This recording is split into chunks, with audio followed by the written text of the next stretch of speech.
Live from WIAT CBS 42 News, here's what's happening right now. Tonight, an older brother is speaking out about his siblings' horror. Good evening, I'm Sherry Jackson. And I'm Jim Dunaway. Not only is Eddie Carter the victim's brother, he has also lived at one time in Cynthia and Richard Kelly's home, the adoptive parents that have now been charged with aggravated child abuse. CBS 42 News reporter Lee Garner with us tonight in the newsroom. And Lee, he has quite a story to tell us tonight. Jim, Eddie Carter is now 18 and living in Tucson, Arizona, where he's working hard to finish school.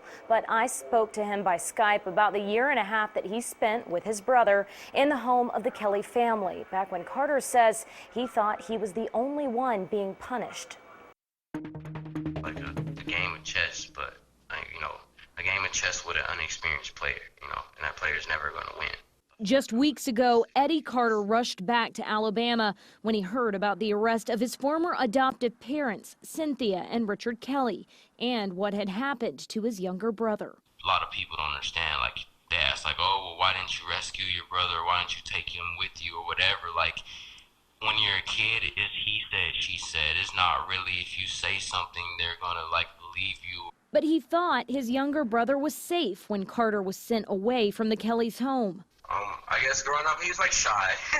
Carter didn't have much interaction with his sibling while living at the Kellys because Carter says the Kellys would lock him in the basement for weeks with limited food as punishment. There's nothing down there.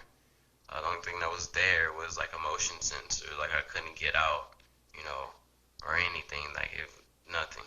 Nothing was down there at all. I think we went to church a while back, but since that started, there was nothing. No one knew I was down there but the people in the house. Carter was eventually adopted by another family in Arizona. I've accepted rejection with deep depression. And he's used his passion for writing music to find patience and forgiveness.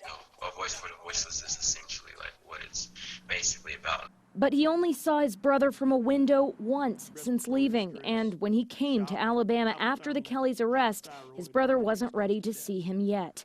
Carter understands why better than anyone. We had the relationship that we had, and then when we went there, it all just deteriorated. And I just want to rebuild that because I miss him. There's not a time that I don't think about him. Now, Carter says even though his brother hasn't been ready to see anyone yet, he has been able to keep tabs on his condition. He tells us his brother is recovering since being rescued from that basement. We'll have much more tonight on the news at 6. For now, live in the newsroom, Lee Garner, CBS 42 News. And we may get our first look at the adoptive parents of the Helena teenager next week. That's because they are scheduled to appear in court. Cynthia Kelly has her first court appearance Wednesday, December 14th. Richard Kelly is set for December 15th. Again, both are charged with aggravated child abuse. They're being held in the Shelby County Jail. Several law enforcement agencies are investigating